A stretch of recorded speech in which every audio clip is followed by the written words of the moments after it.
Namo Buddhaya. This is the story of the great Arahant Kassapa. This is one of the best stories in all of the Buddhist teachings.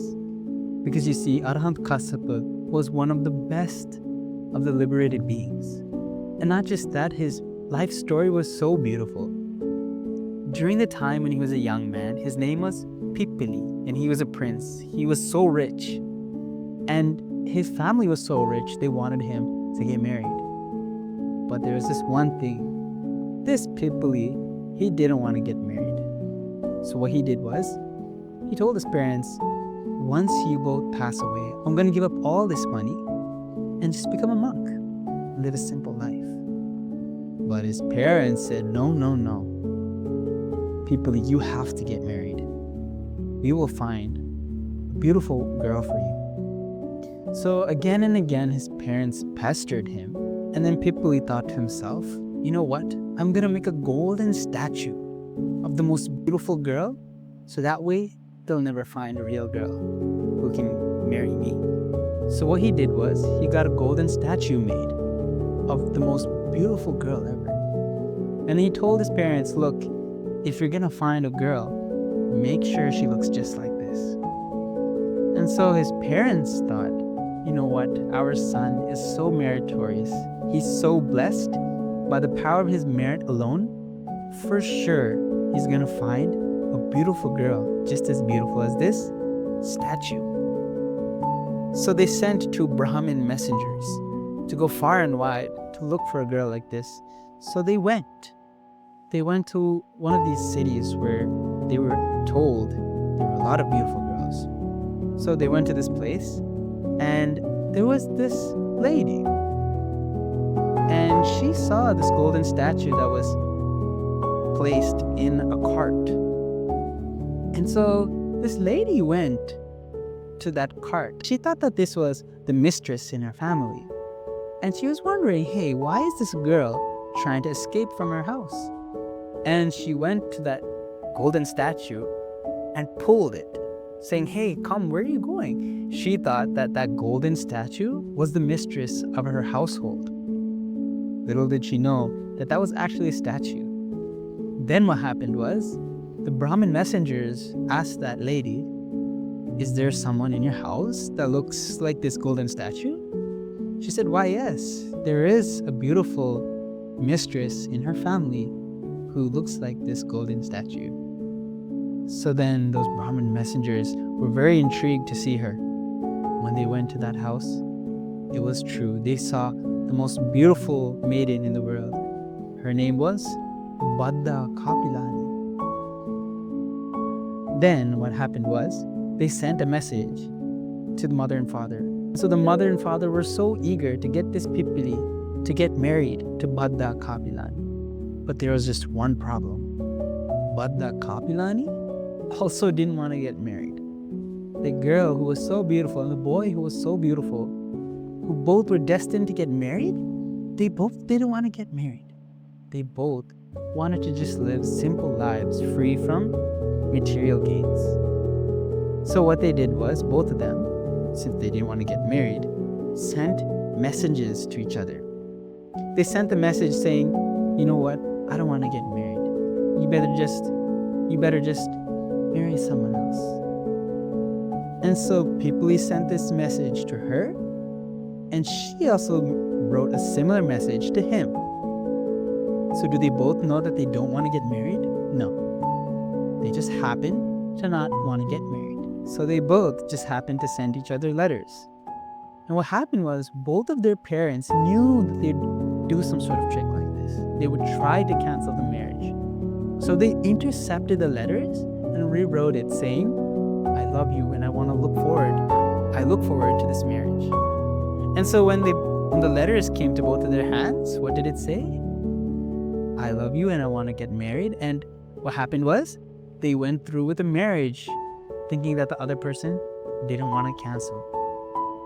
And so what happened was, they both unwillingly married each other. See how beautiful of a story this is? And it just gets more beautiful from here. Then, on the night of their wedding, these two talked to each other. and did something so crazy, so out of the ordinary. They promised each other, look, we're going to keep flowers across in the middle of our bed. And whichever one of us gets a thought of lust towards the other, may these flowers wilt. And by the power of their statement, the truth of their statement, what happened? 1 day went by, 2 days went by, many days went by, but did those flowers wilt? Not a single one wilted. And so here we can see that these two, even though they were married, how did they live? They lived a celibate life. It's amazing, right? People like this lived in the past. We can't even imagine. So then what ended up happening was their parents slowly got old and they passed away. And they decided, you know what? No point living like this. Let's leave the household life. And they gave up everything, gave it all away, all their riches, all their fortune. And they just wore simple clothing. And in the name of the Arahants, in the name of the liberated beings, they ordained. And so once they were going down the path, this Pipphali was walking, and behind him was 𝐷𝐵𝐴 Kapilan. And so while they were walking down the road with their great goal in mind, what happened was, Pipphali turned around and said, you know what? Before we were a married couple. Now if we both live a homeless life together, a life of an ascetic together, that wouldn't be proper for us. People will think that we can't live separately. People will think that our ascetic life is impure. So you know what? You better just go a different direction. And so that at that point is when 𝐷𝐵𝐴 Kapilan worshipped her former husband. And when they departed, was when the earth started to tremble. And so eventually, Pipphali went his way, and before you know it, it didn't take long. He saw the most beautiful man in the world. He saw a man meditating under a tree, and he knew right away, he said these verses. If I should ever see the teacher, it is the Blessed One himself that I should see. If I should ever see the well-gone one, it is the Blessed One himself that I should see. If I should ever see the perfectly self-enlightened one, it is the Blessed One himself that I would see. Venerable Sir, now he tells the Buddha, the Blessed One is my teacher, I am his disciple. The Blessed One is my teacher, and I am his disciple. In this way, he said this 3 times, and he worshipped the Buddha. He worshipped him wholeheartedly. And at that point, the Buddha said, Dear Kassapa, if anybody else claimed to say, I'm a person who knows and sees, meaning I'm a Buddha, but they're actually not, they're fake. If they were to do that and accept your worship, their head would split into 7 pieces. But dear Kassapa, understand, I do see. I know and I see. I truly am a Supreme Buddha. And so at that point was when Arahant Kassapa ordained and became a monk in the Buddhist dispensation. Sadhu, sadhu, sadhu.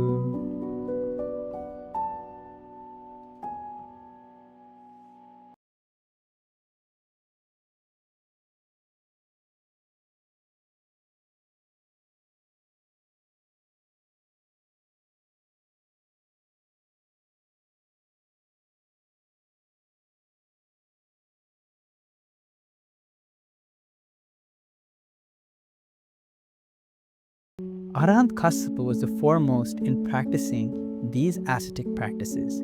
There were in fact 13. One of them was that the Arahant Kassapa wouldn't accept robes. You see my robes here? These robes are offered by a person. But Arahant Kassapa followed an extra rule. He didn't want to accept any robes that was offered by a person. Instead, he would patch up the robes he had whenever there was a hole in them by using any discarded rag. This was one practice by Arahant Kassapa. The second one was that he only kept 3 robes. Now imagine how many clothes do we wear in a year? Think about our wardrobe. There's just so much clothing. You have to spend so much time in the morning just to think about what you're going to wear. But Arahant Kassapa, he only had 3 robes. His underrobe and his robe that he wore over himself. And then there's another one that are 2 layers for those cold days. That's all he wore. So wherever he went, he just folded one of those robes over his shoulder and wear the other 2. See how simple of a life that is. Not just that, he also collected food by going on alms round, meaning he'd go to a village and collect food based on what people would give him.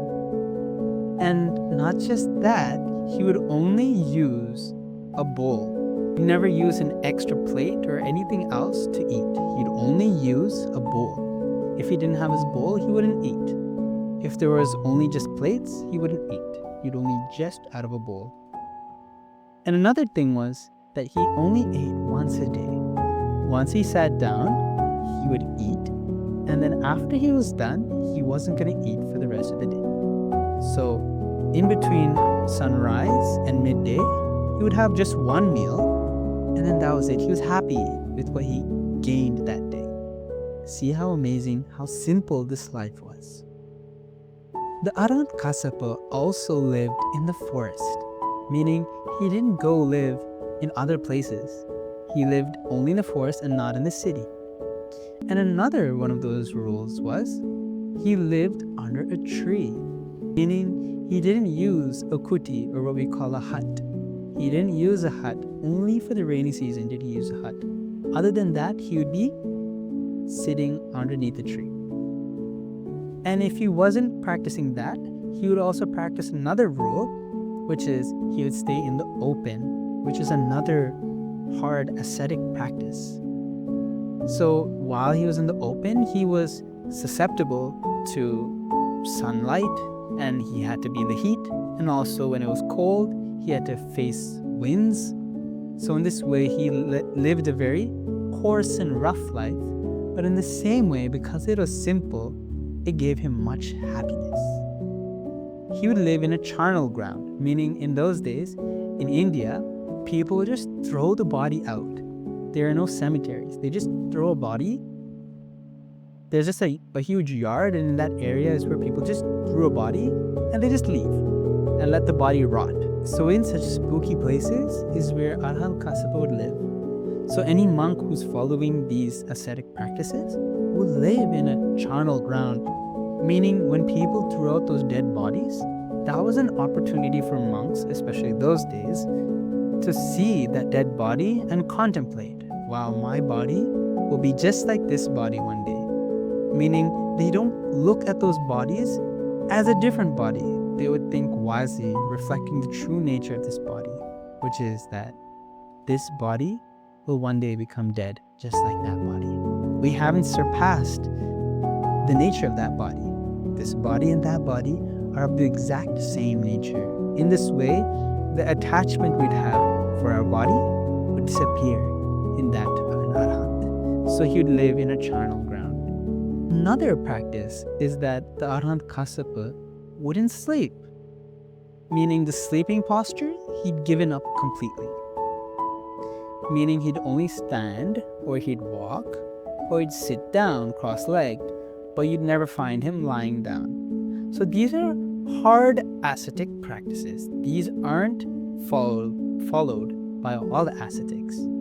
But here we can see that Arahant Kassapa and his students and those who recognized him as a modeled monk would follow these practices. And even today, there are some monks who are still practicing these ascetic practices. We call them Duttanga. So by practicing these 13 ascetic practices, what happened was Arahant Kassapa was well known for having what is called as apicchata. He had few desires, meaning he didn't have evil desires. He didn't wish for things, but rather he had less desires. He didn't wish, may people know me, may I be famous for being the one with 13 ascetic practices, or may I be famous, may I be rich, may people give me stuff for practicing these practices. He didn't want that. He did these things for the sake of fewness of desires. The next is Arahant Kassapa was santuti. He had contentment. And these are things that we need in order to attain liberation. So santuti, he was content with what he had. He didn't have any expectations or greed for more stuff. He was happy with what he had. Another thing was Pavlika. He lived a very secluded life. He lived alone, but because he lived alone, he didn't live miserably. He lived very happily, being away from the noises of people, from the noises of the village, noises of the city. He lived very happily, being alone by meditating and practicing the Buddhist teachings. Arahant Kassapa had a lot of effort as well. We call that virya. He had lots of effort, meaning he had effort to get rid of the unwholesome things in his mind and to develop wholesome things. So we can clearly see by these ascetic practices, it really helps burn all those bad defilements in our mind and to cultivate wholesome qualities in our mind. By cultivating these practices, he was very mindful to make sure that he didn't break any of these practices. These practices helped him develop a very mindful life. And also he had a very viragi life. Viragi means he had a life with disenchantment, dispassion. He didn't have attachment towards people.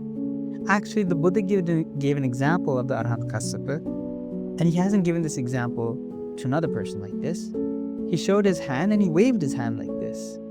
He said, Arahant Kassapa is just like this. What does that mean? It means he's not attached to people, even though if he goes to a person's house, when he goes on his alms round, he doesn't get attached, just like this hand doesn't get stuck in space. When he goes and speaks with people, he doesn't get stuck with people. He's completely disenchanted with people. Though he meets people, associates people, he doesn't think about them too much.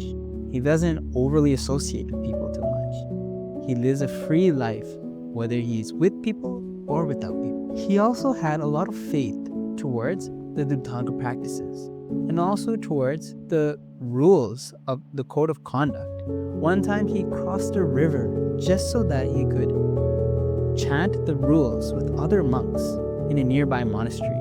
He got himself all wet by crossing through a river just for the sake of protecting the precepts and to set a good example to others. One of the most amazing qualities of Arahant Kassapa is that he's very humble.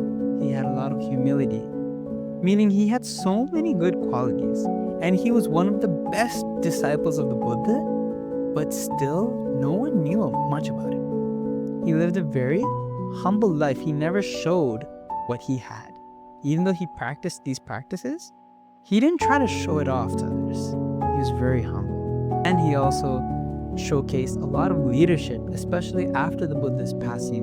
He was the reason why we are still able to talk about the Buddha's teachings today, because he was the one who led the first Dhamma Council. And if you're wondering what a Dhamma Council is, it's when the monks gather together to chant the Dhamma, the Buddhist teachings, and the rules.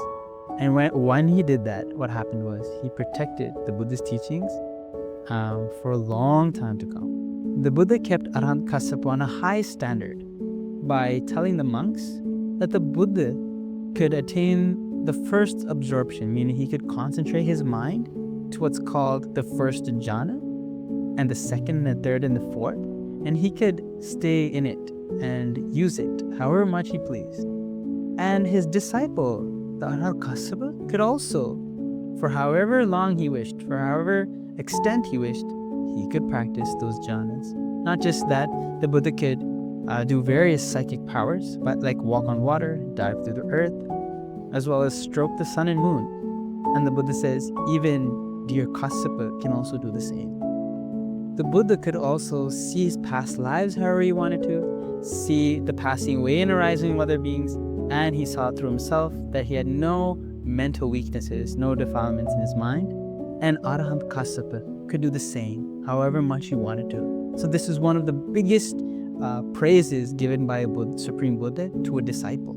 And not just that, the most important part was Arahant Kassapa. The Buddha told him, when he got older, he told him, why don't you forget about those practices?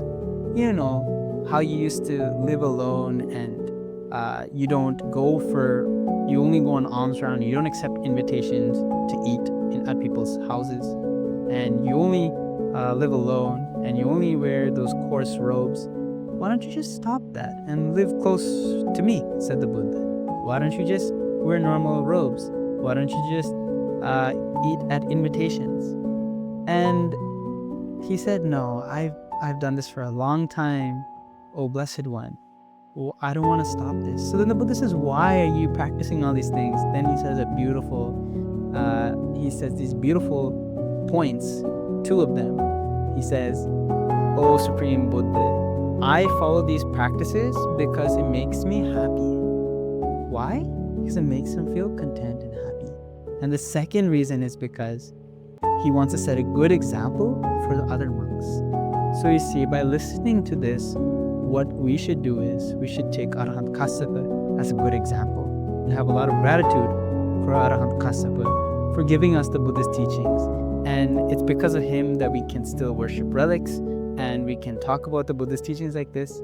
So let's pay homage to our great disciple of the Buddha, which is none other than Arahant Kassapa. Sadhu, sadhu, sadhu.